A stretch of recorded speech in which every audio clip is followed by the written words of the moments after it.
자, 수요일에 이슈 화합 시간입니다. 김지호 민주당 대변인, 장유미 변호사 두 분 함께합니다. 안녕하십니까? 네, 안녕하세요. 안녕하십니까? 자, 윤석열 얘기 먼저 해보겠습니다. 오후 2시 15분에 영장실질심사 열립니다. 단도직입 좀 묻겠습니다. 구속되는 겁니까? 전 된다고 봅니다. 예. 거의 100% 된다고 보고요.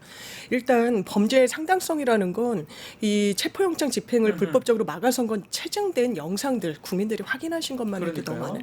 기관총 같은 것도 들고 왔다 갔다 했는데 그 맥락도 설명됐던 거 아닙니까? 총이라도 쏴야 되는 거 아니냐. 그러니까요. 경찰은 너희보다 총을 잘 못 쓴다라고 이야기를 하면서 더더군다나 증거인멸 쪽에 66쪽의 구속 청구서 중에 많은 부분을 할애했다고 하는데 16페이지에 달할 정도로 증거인멸을 사실상 교사하고 획책했다는 증거들이 너무 많이 나오고 있어서 네. 이거는 다시 어떻게 보면 그 인신을 걷어들일 수밖에 없는 단계를 자초한 것 같습니다. 구속을 피할 수가 없을 것이다. 구속이 될 것이다. 이렇게 보시네요. 저는 윤석열 전 대통령이 정상적인 사고를 하는 사람이 아니라고 생각합니다.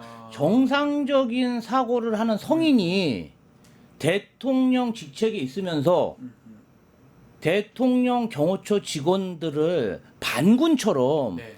경찰을 상대로 공권력을 상대로 무력 시위를 조장하는 게 그게 상식적인 사람이겠습니까? 저는 정상적인 판단을 못하는 사람이기 때문에 앞으로도 어떤 증거인멸, 어떤 그런 위증 교사를 할지 모릅니다. 네. 그렇기 때문에 이 사람은 사회와 격리시켜 수사를 할 필요가 있다. 아니 그게 상식적으로 이해가 돼요? 대통령인 자가 예.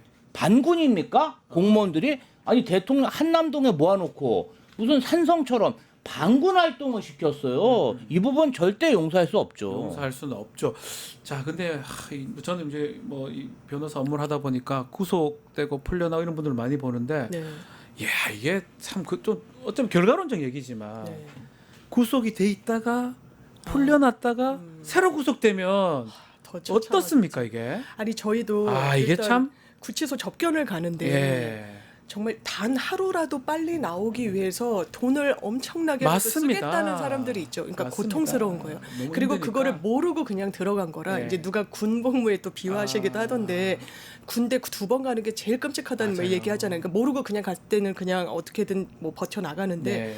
이제 윤석열 전 대통령은 이제 경험을 했잖아요. 체험을 했잖아요. 그 고통이란 걸. 그런데 다시 들어갈 생각. 누가 이런 표현 쓰던데 에어컨 쐬면서 잠드는 마지막 밤이 될 거다라고까지 이야기를 하는데 그 고통스러울 겁니다. 혹시 술 한잔 했을까요 어제? 당연히. 어제- 그냥 물어보는 거예요. 어제 예? 비도 오고 예. 마지막 방을 저는 배우자와 함께 뭐 음주를 좋아하니까 한잔 저는 마셨을 드셨을 것이다. 것 같고 아마도 영화를 봤다면 쇼생크 탈출이나 쇼생크 탈출요? 빠삐용을 보지 않았을까. 빠삐용이요? 그런 류의 영화, 탈옥할 수 있는 영화. 그런 영화를 보면서 뭔가 카타르시스를 느끼며 마음의 위안을 찾았을 거라 그렇게 생각됩니다. 자, 지금 가장 좀 주목되는 게 최근입니다. 보도되는데 측근들의 진술이 계속 변화되고 네, 있어요. 맞습니다. 지금 김성훈, 뭐 강의구, 특히 지금 여인형 같은 경우는 후회한다. 그때로 돌아가면 돌리고 싶다. 증인신문 다 포기해버렸거든요. 어떻게 보십니까? 김성훈, 강희구 뭐 이런 사람들은 아마도 탄핵이 안 됐을 거다. 네, 탄핵이 안 된다. 이렇게 확신해서 그런 짓거리를 했던 것 그런 같아요. 짓들을. 네. 그리고 탄핵이 됐어요. 그 이후로는 한덕수 국무총리 네. 아니면 최소한 김문수 후보가 대통령에 당선될 것이다. 그런 희망을 품었으니까 김성훈 경호처장이 윤석열 전 대통령이 탄핵된 이후에도 그 아크로비스타에 가서 막 설치고 다녔어요. 네. 자기가 경호한다고. 그런데 이재명 정부가 탄생하니까 아니 본인이 그러면은 그 한남동 관저에서 무장 반군 그 행세를 한 걸 특수 공무 집행 방해를 본인이 다 책임져야 돼. 다 책임져야 돼. 가만 생각해 보니까 잘못하면 10년도 넘게 받을 것 같거든요. 네. 그러니까 이제는 진실의 입이 이제 열리는 것이죠. 저는 결정적으로 강희구 부속실장, 예. 김성훈 경호차장이 정말 본인과 관련되고 윤석열 전 대통령이 지시한 내용을 과감 없이 다 진술하고 있기 때문에 저는 구속이 더 확실하다고 생각합니다. 다만 아직 코바나 콘텐츠의 유경옥 씨는 아직도 진실을 말하지 않고 핸드폰을 막 초기화하는 등 반항을 하고 있어요. 반항을 하고 있습니까? 그런 면에서 봤을 때는 윤석열 전 대통령의 측근들보다는 예. 김건희 씨의 측근들이 더 결계가 쳐져 있다. 충성심이 있는 건가요? 이 사람들에 대해서는 사정없이 그 일가와 주변에서 압수수색을 통해서 증거를 확보해야 된다. 이런 생각이 들었습니다. 이렇게 진술을 바꾸는 게 뭐 또 이런 보도도 있잖아요. 윤석열 측 변호사들이 있을 때는 못하다가 나가자마자 진술을 또 얘기했다. 이게 좀 압박감도 있다고 봐야 되는 겁니까? 당연하죠. 왜냐하면 변호인을 같이 쓴 데는 이유가 있는 거예요. 강혜굴 씨도 피해자잖아요. 허위공문서 작성. 그리고 매우 구체적으로 얘기했어요. 김주현 민정수석이 야 헌법 82조에 모든 국법상 행위 문서로 하게 돼 있는데 계엄 선포문이 있냐? 없었어요. 예. 왜냐하면 절차 지키지 않았거든요. 그러니까요. JTBC 어제 보도에 따르면 딱 2분 있었다는 거예요. 국무위원들 정적수 그냥 간당간당하게 불러 다 모아놓고 초책에 보니까 5분도 아니에요. 5분이라고 맞아요. 얘기했는데 2분 있었다는 2분 거잖아요. 있었다는 와. 그때 경론이 벌어졌었다고 얘기했던 게 예. 이상희 전 행안부 장관입니다. 그런 부분과 관련해서 불리한 진술을 이미 했어요. 벌써 했어요. 민정수석이 했는데 우리 없어서 사후적으로 만들어서 한덕수랑 김용현이 사인했습니다. 대통령도 그걸 알고 나중에 한덕수가 폐기하라고 했는데 이거 뭐 사후에도 문제 없는 거 아니지만 한덕수가 그렇게 하라고 하면 해라고 윤석열이 알았다고 얘기를 했어요. 이건 불법성을 인식하고 있었다는 그러니까요. 거예요. 가짜로 만들어낸 거잖아요. 사후적으로. 근데 그 진술 이후에 변호인이 입회하니까 말을 못하더라는 거 아닙니까? 네. 완전히 말을 바꿔가지고 윤석열 씨한테 유리하게 이야기를 한다라는 거 아닙니까? 변호인을 왜 공통되겠습니까? 이해관계가 다른데요. 이유가 있는 거죠. 진술 통제하려고 뭐라고 얘기하는지 그 부분을 윤석열이 알게 하려고. 그러면 이건 증거인멸의 우려가 많고 자승자박인 셈이 됐다. 그러니까요. 이렇게 이게 사실은 밖으로 알려진 게 결국은 이게 증거인멸 우려가 돼서 오늘 구속영장에 아주 중요한 기준이 될 가능성이 높아 보입니다. 네. 그러니까 기각의 가능성을 아주 배제할 수 있는 상황이 아닌가 그렇게 생각이 들고 앞으로 좀 더 이렇게 윤석열 입장에서는 배신자들이 등장할까요? 어떻게 보십니까? 이제부터는 김성은 강의구가 입을 열었는데 예. 내가 뭐라고 예. 아니 그렇잖아요. 뭐 국가를 위해서 무슨 뭐 저기 뭐야 네. 독립운동 하는 것도 아니고 네. 아니 국가 반역자 내란 수계를 위해서 왜 멀쩡한 전직 공무원들이 그 사람을 위해서 희생하겠어요. 이제는 진실의 입 범죄 그 죄수의 딜레마로 인해서 다 각자 자기 유리한 대로 진실을 이야기할 뿐이 없고 내란 특검에서는 각자 이야기를 들어보고 그 안에서 교집합을 찾아서 진실로 기소를 하면 되고 처벌하면 된다고 봅니다. 일단 본물이 터졌기 때문에 이를 막을 수도 없고요. 대부분은 네. 이제 구속이 되지 않고 이런 진술 조사 상황에서는 그래도 본인을 믿고 권한을 줬던 그런 인사권자의 네. 어떤 위해가 가지 않게 증언을 하는데 이 사람들이 지금 구속도 안 됐는데 다 지금 불고 있는 거잖아요. 예. 그럼 만약에 특검에서 구속을 시키잖아요. 그러면 그냥 더 진실의 입이 열립니다. 그리고 이제 주변에 있는 사람들도 이제 막 뭐 형량 고래도 하려고 시도를 할 예. 거고요. 내가 이렇게 얘기하면은 뭐 특검에서 받을 수 있나요? 좀 봐줄 수 예. 오히려 역제한도 할 수 있다. 역제한할 수 있다. 네, 저는 그렇게 봅니다. 그러면 진짜 내란 특검도 그렇고 김건희 특검도 그렇고 앞으로 엄청난 일들이 또 일어나고 엄청난 사실들이 드러날 가능성도 있겠네요. 그렇죠. 정말 예. 하나하나 파급력이 단건으로 떼놓고 봐도 예. 어마어마해요. 다 어마어마해요. 왜냐면 뭐 삼부토건도 예. 아니 한 번도 해외 발주를 받아보지 않은 그러니까요. 기업을 대동해가지고 젤렌스카 여사를 만나고 주가를 5배가 떴어요. 네. 그 얻은 부당이득 시세 차익이 660억입니다.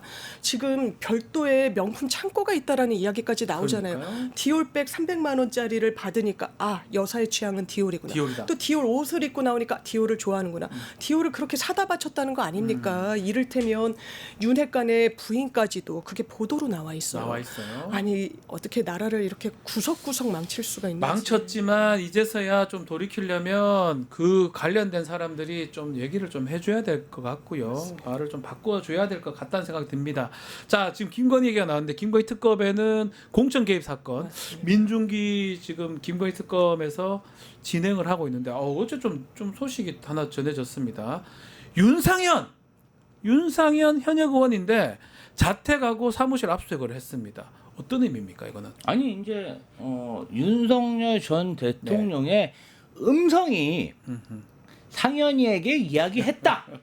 분명히 남아 있잖아요. 그런데 어떻게 수사를 안 할 수가 사실은 있습니까? 진작했었어야 되는 거죠. 이제서야 그리고 하는 거죠. 예. 윤상현 의원 자체가 이러한 어떤 국회의원에 대한 범죄 혐의가 있으면 수사를 철저히 하고 네. 나는 국회의원 특권인 불체포 특권을 포기하겠다.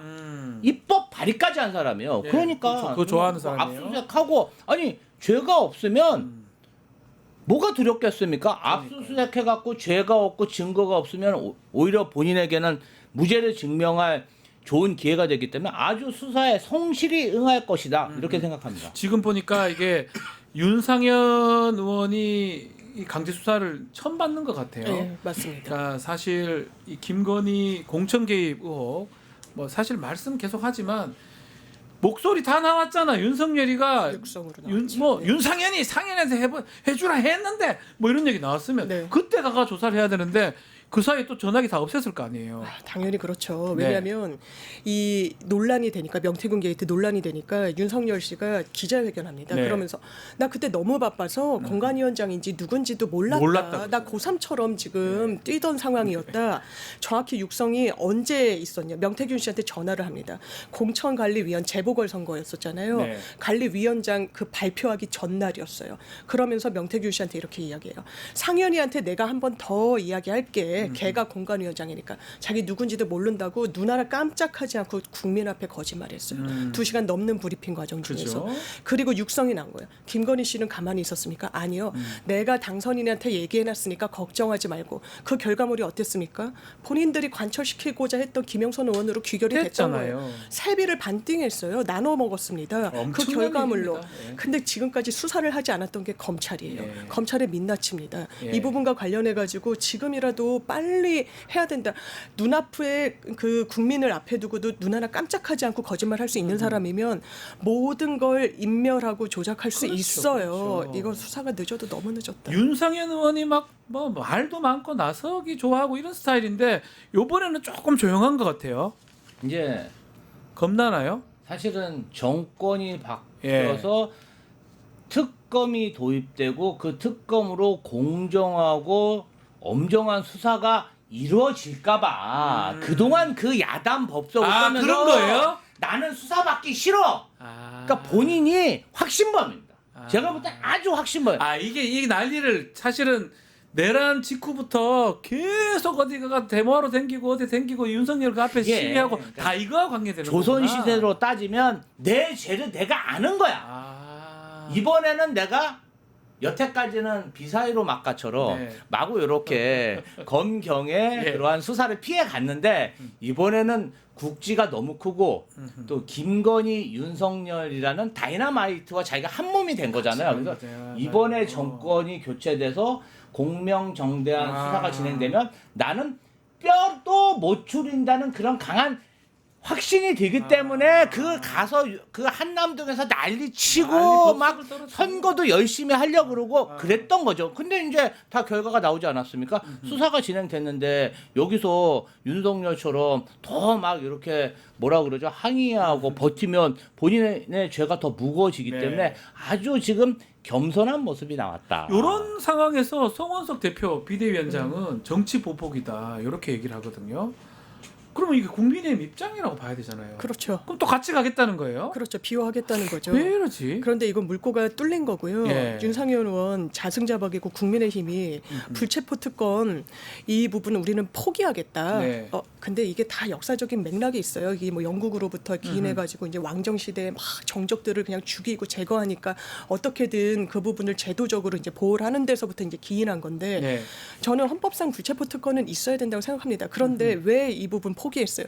정말 기득권 내려놓으려고 그랬습니까? 아니요. 이재명 대표를 그 그래, 당시에 그거 하려고 한 거잖아요. 정조준한 거예요. 예. 그냥 정치적 퍼포먼스를 한 거예요. 아이고.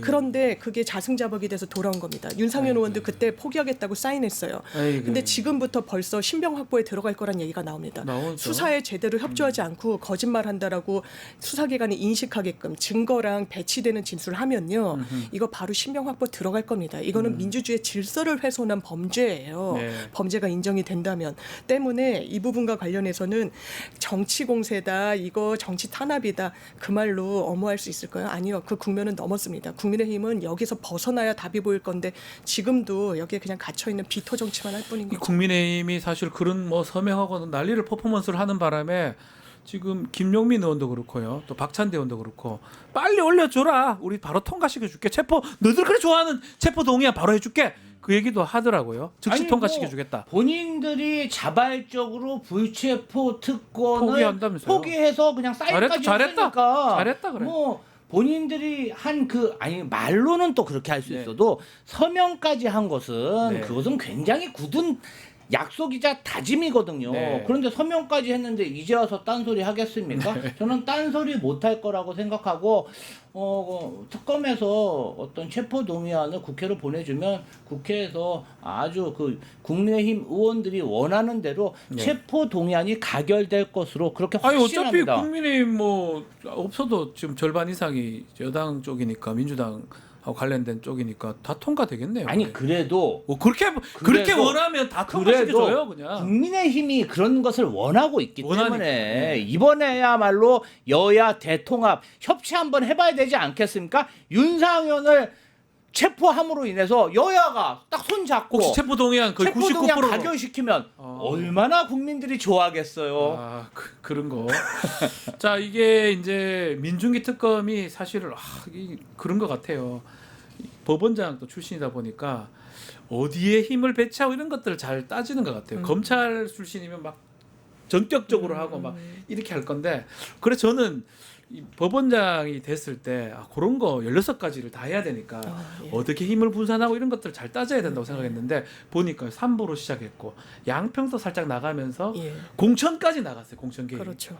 공천 개입도 아마 중요하게 보고 많은 인력, 물자를 좀 하고 있는 것 같은데, 앞으로 공천 개입 수사 이게 더 진행이 되면 국민의힘 의원들이 좀 문제가 좀 될 것 같아요. 굉장히 떨고 많이 있을 것 될수 같아요. 있어요. 왜냐하면 실명으로 김건희 씨가 누구 해주라라고 했던 뭐 지방선거에도 가연여를 그러니까요. 했다라고 하고요. 지금 수사 대상으로 되어 있는 그 전국 단위 선거가 5개인가 그래요. 네. 이게 2020년도부터 최근까지 모든 다 꼈을 것 같아요. 맞아요.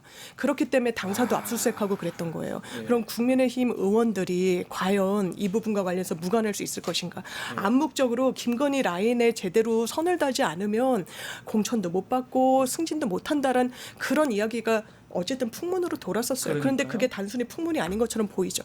내가 얘기해놔가지고 김영선 해놨다라고 이야기를 하는 그 실물이 보이는 거예요. 거기서 무관한 인물들이 과연 나는 내 힘으로 내 자력으로 됐어, 그런 구도 자체가 아니었던 걸로 보이는데요. 네. 국민의힘이 네. 거기는 좀 이제는 큰일 났다. 자, 국민의힘이 그렇게 특검을 막으려고 했던 게 이제 드러나는 것 같아요. 특검 반대하고 몇 번이 지금 거부권 행사됐는지 기억 4번 5번이었나요? 그러니까 김건희 특검법 관련해서 결국은 다 합쳐서 오고, 결국 가장 결정적인 거는 공천 개입 관련돼서 증거들이 너무나 많지 않습니까? 일단 눈에 띄는 윤상현이, 김상민 이런 사람들은 압수수색을 벌써 했고요. 나머지 의원들도 덜덜덜덜 떨 것 같긴 아니 합니다. 이것뿐 아니라 더 있어요? 지금 공천 개입에 네. 실패한 사례만 밝혀진 거지. 네. 저는 성공한 사례가 훨씬 한 20배 더 많다고 생각합니다. 다 성공하겠죠. 지금 거의 많이. 영남권에서 초선으로 친윤 의원 언더 친윤이라고 해요. 언더 찐윤 뭐 이런. 언더 친윤이라고 하면서 본인의 얼굴을 드러내지 않고 다른 사람을 통해 가지고 뭔가 적폐 행위를 조장하는 네. 언더 찐윤들이 한 20명쯤은 된다는 거 아니겠습니까? 그러니까요. 초재선 의원 중에 그 사람들이 공천을 받을 때 아마도 김건희 씨가 굉장한 영향력을 했을 행사했고 그것에 대한 증거가 이제 나오겠죠. 네. 자, 이런 상황에 국민의힘 얘기 좀 더 해보겠습니다. 네. 안철수 의원 혁신위원장 뭐 8분 만에 몇 분 만에 같은 그만뒀는데 쌍권을 비판을 했었어요. 인적 청산해야 된다. 그리고 권영세, 권성동 얘기를 했는데 또 이 두 사람은 안철수 의원을 또 공개 비판했습니다. 이게 뭐 좀 이상합니다. 좀 상황이. 예, 엄청나게 비판했죠. 네. 심지어는 너 원래 당대표 하려고 그랬지? 혁신위원장은 그냥 디딤돌 역할이었지? 너 당대표 하기 위한 빌드업이었어. 예. 그리고 왜 갑자기 당대표 한다고 그래? 한동훈 안 나온다니까 그렇지? 이거는 거의 이런 표현 그렇습니다. 거의 시정잡배 취급을 한 잡배 거예요. 취급을 한 것이다. 안철수 의원을. 예. 저는 안철수 의원이 혁신위원장직을 받을 때 내가 생각하는 혁신위원은 누구누구다.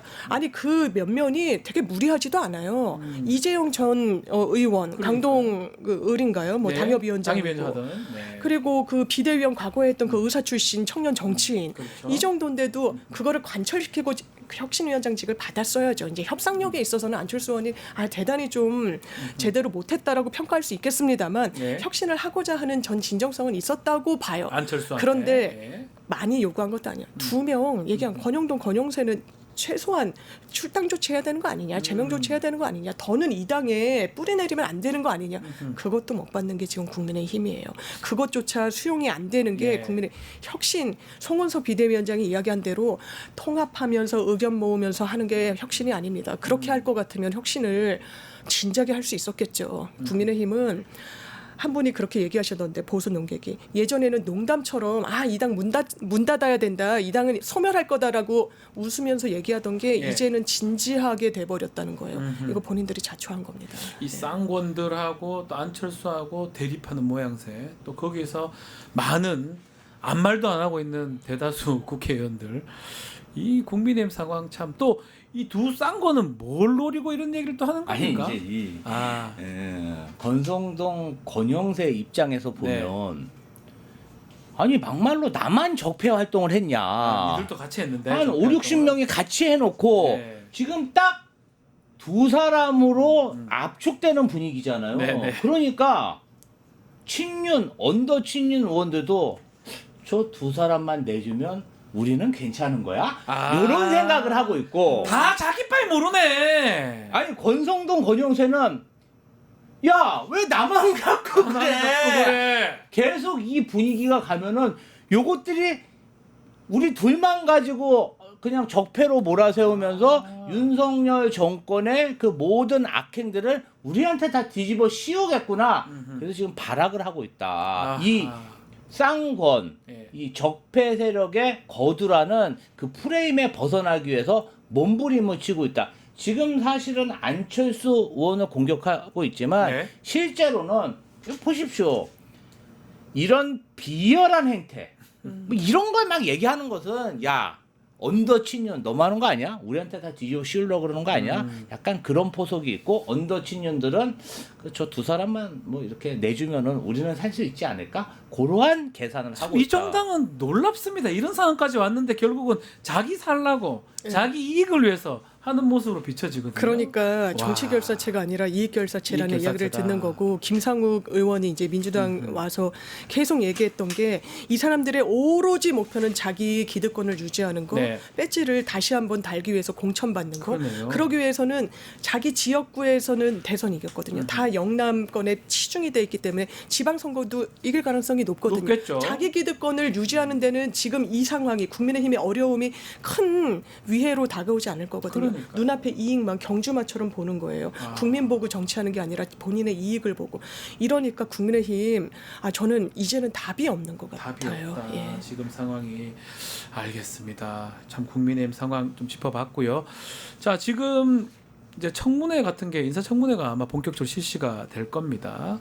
그래서 이제 뭐 김민석 총리 후보자는 임명이 됐으니까 제청해서 장관들이 지금 될 건데, 그냥 뭐 단도직입적으로 좀 힘들 것 같은, 진통을 겪을 것 같은 후보 누가 있을까요?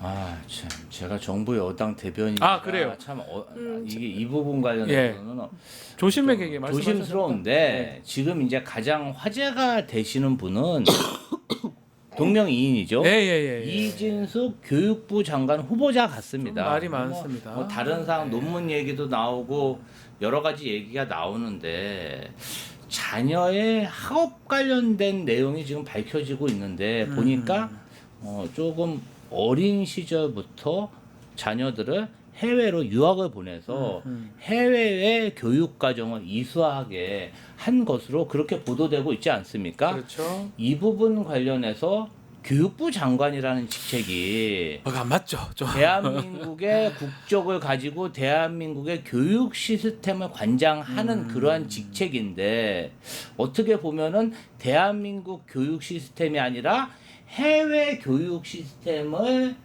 선호하고 또 유학 가려면 비용도 많이 드는데 굉장히 본인이 원한 거일 수 있잖아요. 그렇죠. 그렇게 선택하게 한 사람이 교육부 뭐 다른 장관이면 또 모르겠어요. 교육부 장관 후보자로서 적합한 것인가에 대한 국민적인 그러한 의구심은 조금씩 생겨나는 것 같습니다. 자, 뭐 인사청문회 전국이기 때문에 여야가 아마 충돌할 거고 기싸움도 치열할 것 같은데 일단 국민의힘에서는 여러 가지 좀 얘기를 좀 하고 있습니다. 특히 국민검증센터라고 지금 냈는데 뭐 자기들이 뭐 7가지를 제시를 하긴 했더라고요. 지금 보니까 뭐 세금 탈루, 뭐 부동산 투기 이력 등등의 국민센터 뭐 이렇게 만들었는데 어떻게 보십니까? 이렇게 하는 게 뭐 틀린 얘기 같진 않은데 네. 네. 근데 납득이 갈지 또 의문이긴 합니다. 그러니까 최근에 네. 그 되게 화제가 됐던 그 동아일보 김승연 논설위원이 쓴 게 네. 이른바 언더 찐윤 그 칼럼이었잖아요. 언더찐이요. 거기에 이를테면 이제 김민석 후보자의 인사청문회에 나섰던 그 국민의힘의 공세 네. 국민들로부터 이런 표현이 나와요. 투명인간 취급을 받았다는 표현이 나와요. 뭘 해도 말발이 먹히지 않는 국면이 된 거예요. 제 눈 안에 들보에 대해서는 다 침묵하거든요. 그러니까요. 아무 말도 하지 않거든요. 그러니까 뭘 해도 전략 미스다, 이게 뭐 비판을 위한 비판이다라는 그 틀에서 벗어나질 못하는 거예요. 물론 저는 야당으로서 검증 철저히 해야 된다고 그렇죠. 생각합니다. 그리고 뭐 국민검증센터 이런 거 만드는 것도 좋아요. 다만 근본적으로 본인들이 국무위원들 했을 때는 윤석열 씨가 이보다 더 좋은 사람들 있습니까? 그때 의혹이 엄청 많았어요. 지금 뭐 민주당이 뭐 제대로 자료 협조 안 한다라고 하지만 한덕수 전 총리 내지 않았었거든요. 네. 그러니까 이건 제도를 좀 봐야 될 것 같아요.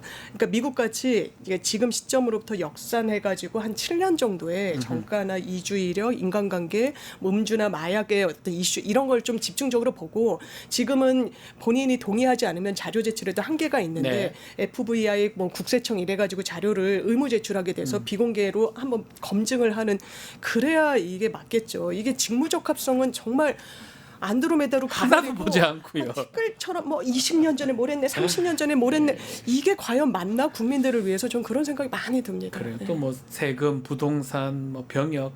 또 지난번에 주진우 의원이 또 생각나요. 자기들이 더 한데 돈 더 적은 사람한테 막 뭘 하는 그런 모양새. 국민들이 봤을 때 납득이 조금 안 되지 않을까 생각이 듭니다.